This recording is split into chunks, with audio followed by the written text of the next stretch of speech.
40 ito ganyan. Nagsalubong 40. Bibilangin muna nga natin ito. Katabi niya, LP 2096 para makita natin. Ito hindi ko mahawakan para pag hawak pa lang na ganon, tansya na natin. Parang ganito lang yung kaparehas niya.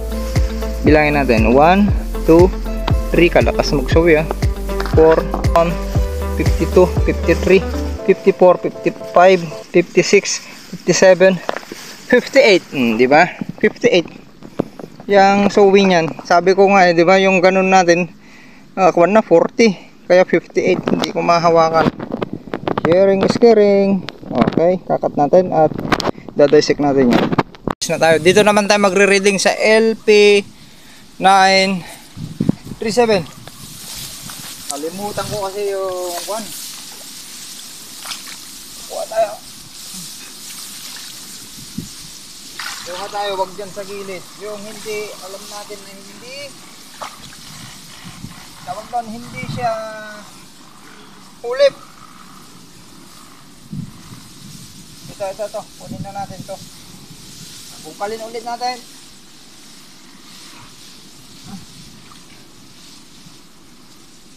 Ang layo na ng ugat. Ang dami ng ugat ng kuwan natin.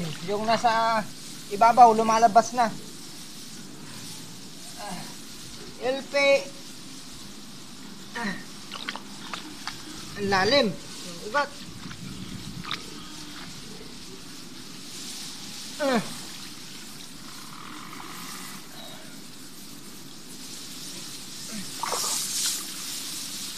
Ayan, tapos ibalik natin ito na. Kita niya? Ito yung ganyan kaluwang yung ugat niya. Naglalabas na siya ng ugat dyan sa ibabaw. Nakita nyo? Ayan. Ayan, na-actual natin yan. Ugat sa ibabaw. Okay. Wait lang, kunin natin yung metro. Wait lang, pause natin para makumpleto na. Para sana susunod meron silang data. Pause. Okay, kakat muna natin para makuha natin. Ito yung planting height. Magpipicture lang tayo, wala tayong picture. Tignan nyo, nakabisaklat dami niyan, 50 yan, 50. Ayan 50 yan, yan. Yan yung LP 2096. Ngayon, ipaplanting height natin. Yan, nasa kuwan pa lang yan nasa paglilihi na po yan. Patapos na, ayan, patapos na rin magsuwi. Importante sa LP variety, kahit makasuwi lang yan ng 13, nasa data nila 13 productive tellers, ay kung napalabas natin yung malalaking kuwan po niyan, uhay, halos lahat ay aanin na po yan ng 280 sa data nila. Pero para pinakasip yan, punta natin sa 15 to 20. Okay, planting height tayo. Yung pinaka 1 meter, ayan 32. Kita nyo? 32, 33. Mula sa base, 33. Okay na, 33. Yung planting height, ibig sabihin sa 33, mayroon pa tayong natitirang, kasi yung height niyan hanggang 40. Wait lang. 40 cm, 100 to. Ayan yung 40 cm. Yan yung 40 cm. Wala nang isang dangkal. Nakita nyo? Di ba? Ibig sabihin, makukuha natin yung kanyan. Isang dangkal na lang. Ngayon, yun yung planting height niya, 1 metro. Dito banda. Paano na dyan sa likod-likod? Kasi nga dito sa harap. Bilangin natin yung sowi. 1. Tignan nyo kung gaano kalaki yung pinaka-base niya. 1, 2, 3, 4, 5, 6, 7, 8, 9, 10, 11, 12, 13, 14, 15. Mayroon pa 16, 17, 18, 19, 20, 21, 22. Ayun mayroon pa. 22, 23, 24, 25, 26, 27. Mayroon pa 28, 29, 28, 29, 30, 31, 32, 33, 34, 35, 36, 37, 38, 39, 40. Ganyan lang kanipis yung 40. Sakto lang na magsalubungan yung kwan natin. Yung 40. Eh di lalo na ito. Hindi natin may ganun, no? Baka 60 ito. Nakabisaklat. Okay na. At ipipicture natin saglit. Cut muna. At itadesik natin yung mother plant at isang sowi. Yung mother plant na lang kasi makita naman natin yung mother plant. Wala pa. Automatic yan lahat. Wala pa sa PI panicle initiation. Cut muna at magpipicture tayo. Okay, tara, umpisahan na natin. Kunin natin yung mother plant. Ugas muna. Ayan, ginagawa natin ng paraan lahat para matuto po tayo lahat. Yan tignan natin yung pinakamataas. Kunin natin yung isang nanay, ganyan. Kita nyo ba? Yan. Nagbago yung direksyon. Hirap pag walang taga-video. Okay, kita nyo ba? Yan, ganyan natin para alam ko yung direksyon. Kunin natin mother plant ito. Ito, isang nanay ito. Kita nyo ba? Nanay ito, ang laki. Bilang natin. Mabibilang nyo kung marami, mas maraming dahon. Nanay na yan. 1, 41 days ngayon. 1, 2, 15 days na bunot. 1, 2, 3, 4. Ikalima. Ayan pa lang. Big sabihin nito, maglalabas din ng 6. Pero, paano natin masiguro? Tignan muna natin. I-dissect muna natin. Baka naman, hindi siya maglalabas dahil LP 937 po ito. Kunin natin hanggang ugat. Nakikita nyo ba? Baka naman hindi. Ayan. Kuha nakuha natin. Ugas.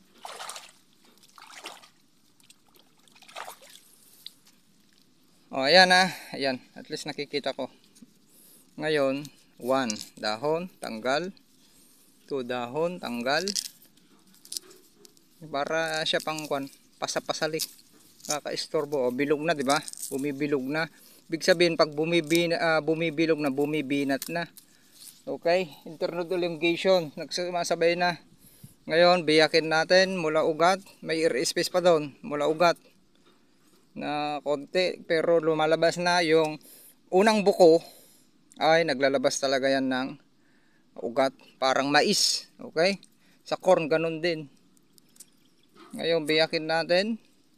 Para makita, para mapatunayan natin at hindi magiging kwentong barbero. Yan, yung mga pala, mag-comment lang po kayo. Yung mga nag-share yan, binabasa ko naman kung may mali, dinadagdagan ko lang po para hindi maligaw po yung mga viewers natin at taga-subaybay. Kanina, yung LP 2096, may maturity days na 112 kasi ito to 113. Yung LP 937 at 2096 halos magkapares lang. Ngayon mayroon namang kanina 3. Ngayon 1, 2 1, 2. Hindi pa masyadong bumina. Ikatlo ayan Air space din yan. Ikatlo pa lang bumibinat. Tapos pag reading natin yan, tignan natin kung may panicle na. Wala pa. Ibig sabihin wala pa. Ayun, dahon. Ika-6 na dahon yan. Mag-i-elongate yan papunta doon.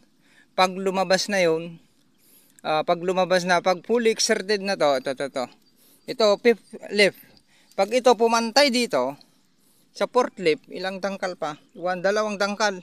Pupunta dito bukas. 2, 3, 4, 5, 6, 7. Pag halos pumantay na sila, parehas na sila, yung fifth leaf, ay ibig sabihin nagbubuntis na. Doon yung time, kahit hindi po natin dinaisik ito, doon yung time na magbitaw po tayo ng top dressing. Hindi pa po yan huli para kasi nga hindi naman sabay-sabay na maglabas, magbuo ng uhay sa loob ng stock puno yung mga sowi. Kung sino yung naunang naitanim, yun po yung mauuna. Ngayon, kung sino rin yung nauna, yun din yung unang lalabas sa panicle exertion. Palabas na pag ito halimbawa plug leaf shift na ika-6 kasi nga may 6 itong puno. Pag ito lumabas nag fully exerted dito, di tatangkad pa yan. Kaya maabot natin yung planting height. Ito naman panicle dito, unti-unting sumasabay yan, umaakyat yan hanggang nakapunta dito. Bumilog na, tumangkad na, elongate na, budding stage, hanggang panicle exertion, bibitak na at lalabas na. Tapos basta yung plug leaf shape kung fully exerted na, lalabas na yung uhay. May interval naman po yon, uhay, kaya marami akong nababasa sa mga group chat, group page, sa mga Facebook page, bakit daw yung palay nila hindi sabay-sabay naglabas. Dahil nga yung palay ay mayroong 14 days interval yan bago sumapaw. Kung galing naman yung protocol ninyo, parang yung protocol ng Agri-TVED PH, minsan kaya nating pasapawin yan. Yung ginagawa na natin, kung kompleto sa sustansya yan, kaya natin pag bumitaw tayo ng kwan dyan, foliar, yield more natural purpose foliar fertilizer, sa 5 to 10% panicle exertion, mapupors po yan sa 1 week sa sapaw. Unlike pag hindi natin ginawa yan, yung protocol ay maglalaro ng 14 days. Ano ang pwede nyong isalba yun? Kung pangit yung panahon or maraming bagyo, basta lang wag matiming sa sumapaw, flowering is heading na lahat, tapos na bagyo talaga, yung malakas talaga masisira. Pero ang malilis nyo po doon ay yung araw ng pagpapahinog at sa flowering. Maligtasan nyo lang yung flowering, napaka-importanting bagay. Okay, ganun na lang, sharing is caring. Maraming salamat, happy farmers, at huwag kalimutang subscribe sa ating YouTube channel, Agri-TVED PH. Okay, yan, kunin pa natin yung kwan para makita nyo. Yung last na suwi, nakita nyo ba? Automatic ito, wala pa. Dahon pa nga lang, 1, 2, 3 pa lang yung dahon niya, yung kalalabas. Okay, ganun na lang. Maraming salamat. Ibalik po natin ito. Ayan. Kasi sayang sa pinagkunan natin. Sama na po kayo. Di ba? Di walang nasayang. Yung panicle lang. Saan ba natin kinuha to? Ang strong ng palay natin. Tigas. Tingnan nyo. Ang liit lang nung pinagkunan natin ng 40. Sowi. Pansin nyo. Di ba? Ayan, 40 sowi. Di bumalik, idiin naman natin konti. Ayan, maglalabas na yan. Okay na yan. Sharing is caring. Hope natututo po tayo sa ating ibinabahagi ni Agri-TVED PH team. Kasama natin yung mga shoutout po sa inyong lahat. Mga top fielder po natin at mga kasama. Di ko na po kayo mababanggit lahat. Mga taga Mindanao din po. Luzon, Visayas, Mindanao. At ibang bansa ng mga subscriber natin. Maraming salamat. Okay, nandito si Agri-TVED PH. Walang kaarte-arte. Gusto lang po kayong may share, may bahagi yung ating nalalaman ng actual. Ulitin natin, actual, theoretical, may tamang pag-obserba, pag-analisa para ang resulta hindi magiging kwentong barbero na lamang po. Magiging successful po tayong lahat sa pagpaparming. Bye-bye. Mga Agri-TVED, dito tayo sa gubat magdadisect. Ayan, yan yung pangalawang kuwan natin, pinitak natin. At dito tayo, panoorin nyo, huwag tayo kumuha dyan sa gilid. Makakuha tayo ng hulip, at ang iwasan natin dyan ay hindi hulip ang kukunin natin, okay? Dapat hindi pwede yung hulip. Ayan, kukuha tayo dyan sa porsyon. Ayan, tara, para actual. Ito yung gagamitin natin, gapas. Yan, may tubig na dito Yung tubig natin dito, ang lalim. Sakto, aabot sa 5 cm. Yung 2 days, 3 days yan, ubos. Lalamunin ng palay natin. Yan lang yung plante. Nakalimutan ko yung kwan. Sukat kukuha na lang ng pa-planting head tayo. Hanap tayo ng hindi siya hulip. Ito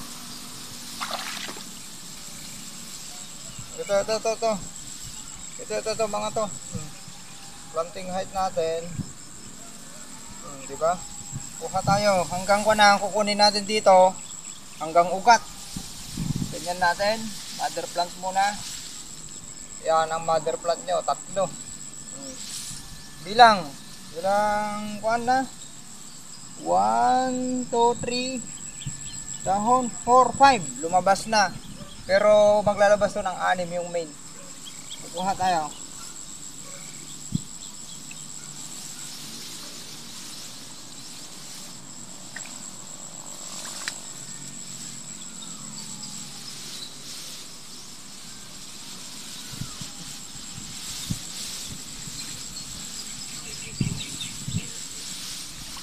Tungkalin na lang natin para makita ninyo.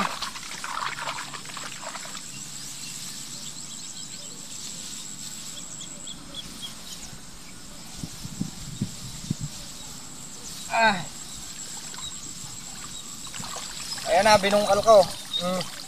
Yung kinuha natin. Idadisect natin to. Balik natin yung lupa. Ibabalik din natin mamaya dito. Ayan ha. Daming ugat. Naputol na yung iba. Putol na. Ayan.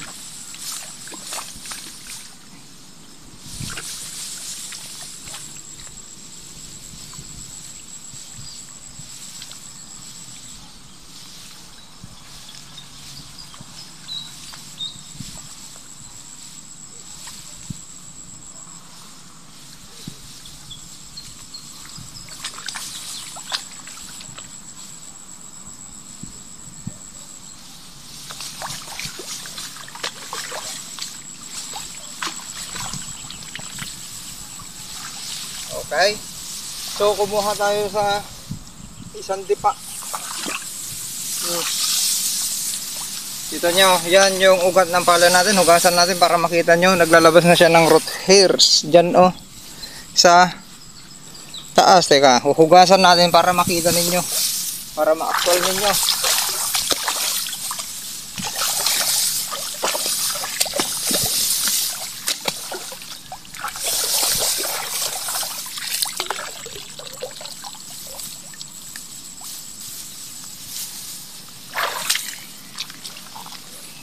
Kita nyo ba? O, ayan yung kinuha natin ha. Kalimutan natin yung kwan o. O, ayan yung, kita ba? Teka, ipaharap natin dito para hindi nakakwan sa nakakasila. O, ayan yung mga root hairs o. Maglalabas na siya sa taas. Kita nyo? Ayan. O. O, ang daming root hairs. Yung binugat no. Diba? Healthy. Kita nyo? Daming lumalabas na o. Naputol pa yung iba. Okay, yan na. Yung ugat ng palay natin mahigit kon na yan, 1 feet. Tapos yung planting height natin, ilang dangkal? 1 mula base, 1 2, dangkalin na lang natin at sukatin natin mamaya. 2 3 4 5 5 pati yung ito pinakakon na. Tapos bibilan tayo, kunin natin yung mother, ito mother plant. Okay, para masundan nyo, ito mataas mother plant ito.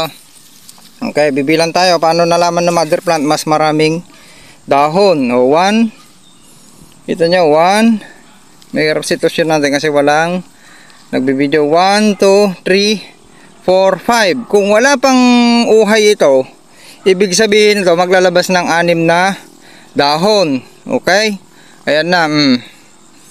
Malinis.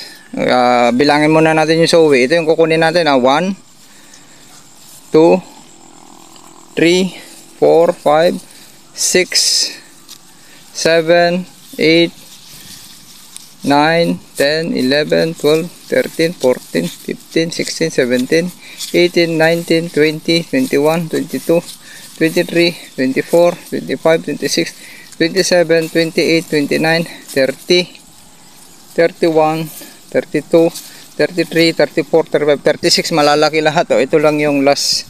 So 36. At ang pag-grading natin dito, kung okay pa yung kwan natin, kahit kunyari nakatop dress na tayo ng early stage, tapos ganito pa ka-healthy yan, pwede naman tayong hindi na mag-top dress kung nakita na kuha na natin planting height, tapos yung LCC ay ganun pa rin. Pwede nang hindi magpalamon ng kwan, ganun po yon. Okay? Pag may sapat na sus na siya. Pero pag nakita nyo naninilaw, ay kinukulang. Dahil mataas yung target yield natin, nag-split po tayo ng 2 times top dress. Okay? Nag 2 times tayo para masuportahan lang yung mga maliliit pa at yung sowi nito. Dahil kung hindi nyo masuportahan yung sowi nito, hindi na makakalamon, unti-unti po yan na mamamatay. Hindi siya magiging productive. Pero once Kompleto yung kwan natin. Nakapag-top dress tayo, may ginagamit tayong mga foliar dyan, combination ng foliar gaya ng Gilmore, Hyper Compost, at yung soil natin ay na-improve na, napakaganda, maraming microorganismo dahil pinapaganda nga natin, lupa, yung pinapaganda natin. Nakita nyo yung organismo natin? Ayan o. Ayan o. O, birmi. O, kita nyo, ayan. Kita nyo ba? Gumagalaw, di ba? Binubuhaghag nila. Magkakaroon ng sapat na oxygen po yan. O, napaka-healthy. So, ilan yan? Nabilang na natin. Ngayon, kukunin natin yung mother plant. Ito, mga mother plant yan. 1, 2, 3, 4, 5. Mother plant yan.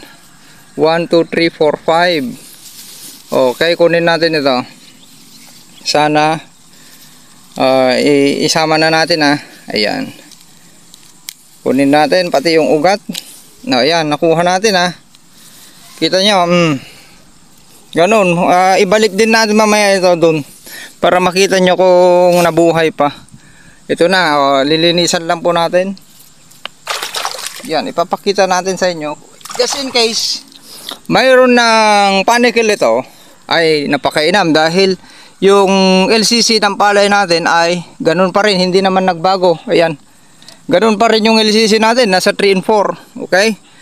Yun lang naman ang reading po dyan, yung nitrogen na kuwan niya kung hindi sumusobra. Dahil kung sumobra po yan, delikado, prone sa sakit at lagi ng peste at masisira yung plug lip shift. Ngayon yan, bibiyakin natin para makita nyo. Buksilan tayo po. Buksan na lang natin. 1 dahon, 2, 3, 4, 5. Okay, kung wala pa yung panicle dyan, 6 yung dahon ng mother plant. Tanggalin pa natin itong isa. 1. Ito ay ikatuna to. Ayan, para makita nyo.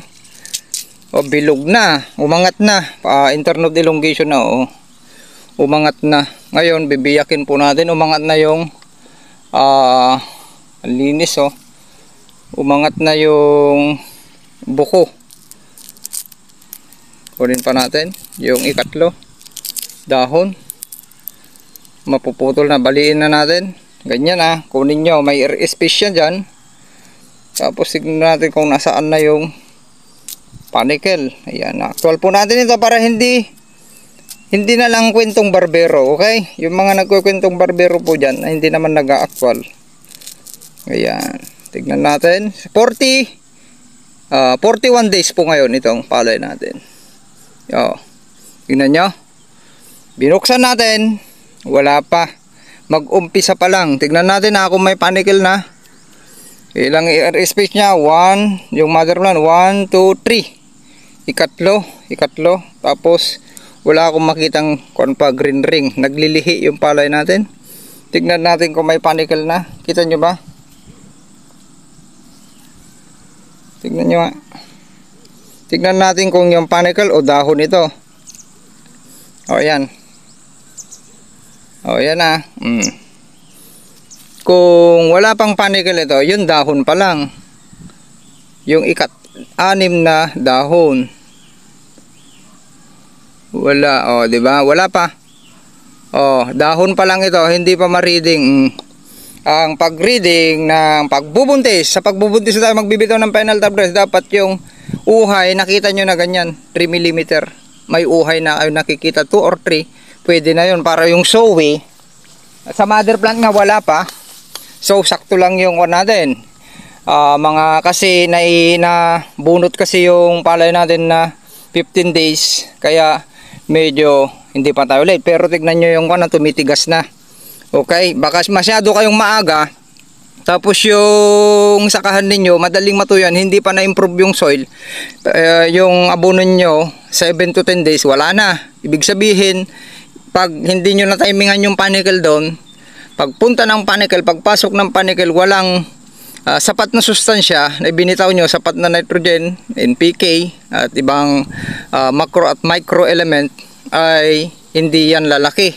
Maliit, kaya yung linalabas ng uhay ng palay ninyo maliliit dahil masyado kayong maaga or late na. Tapos na yung panicle, nasa budding stage na pala. Tapos na yung panicle formation, hindi nyo mahahabol yung dami ng bilang. Bakit po tinatimingan po natin yon, yung panicle initiation? Para po yung mga sowi ito, mga anak niya, ay magkaroon ng sapat na bilang ng panicle. Okay, di lalo na yan, pag binuksan natin ito, ayan, kukuha tayo ng sowi, ayan, mula sa roots, di lalo na ito, 1, 2, 3, 4, kadalasan 4 pa lang yung dahon niya, tapos yan, wala pang air space.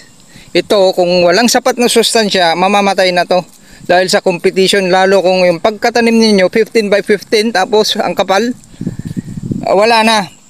Parang palito yung magiging panicle ng uhay ng palay po nyo. Okay, nagkakaintindihan na po ba tayo kung paano mag-reading? Okay, yung iba, i-search nyo na lang sa Google, dami nyan. Punta nyo YouTube channel natin, upload natin to, AgriTipid PH, ayan. Wala pa pong panicle. Naglilihi pa lang po yung ating palay. Sharing is caring. Tara, ibabalik po natin doon. Kasi sayang. Ganyan kadami ng kanyang natin. Pag napalaki natin yan, ganyan. Kita nyo? Parang kon ito. Pag napalaki natin, lupo, legs. Tara. Planting height natin pala. Kita nyo ba? Kita nyo ba? Hindi ko makita. Hanggang puson na. Kita nyo? Tignan nyo na lang. Ito yung puson natin. Hit natin. Ibig sabihin kung lahat yan na parehas natin dito sa gubat ay kaya nating abutin yung potential na planting height ng LP 2096 at LP variety. Dahil ito may planting height na 102 cm or katumbas po yan ng hanggang dito. Lagpas puson konti. Or 1 meter na mahigit konti. Or 40 inches. Or 3 feet. 3 feet in 4 inches. Okay. Balik natin doon. Naku, nalasog-lasog na. O, tignan natin obserbahan nyo kung mabubuhay pa to. Ibalik natin dito.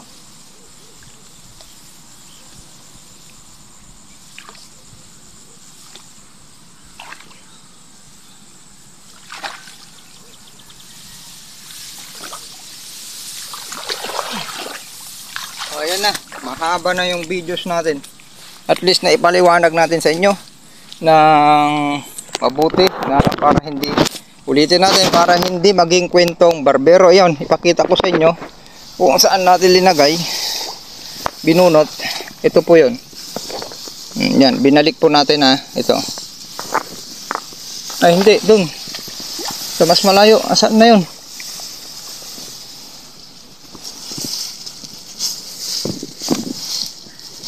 Wala na.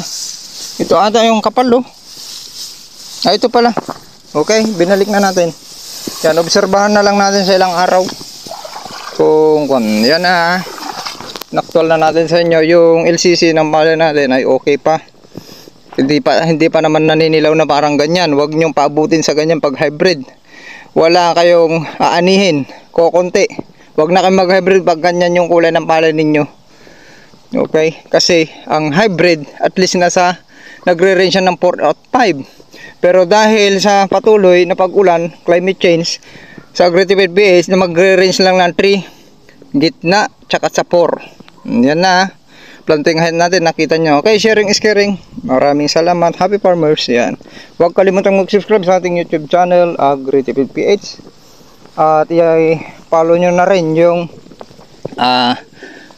natin, Facebook page natin, AgriTipid PH, Yieldmore AgriTipid PH. Ayan diba? Wala pa. Nasa 3 na, pero wala pa. Yun pa lang lalabas yung reneeding natin, yung main puno ay maglalabas yun ng ika-6 na dahon. Okay, kaya sabay pa rin sila sa sowi na maglalabas lang yan ng 5 dahon. Sharing is caring. Maraming salamat. Happy farmers.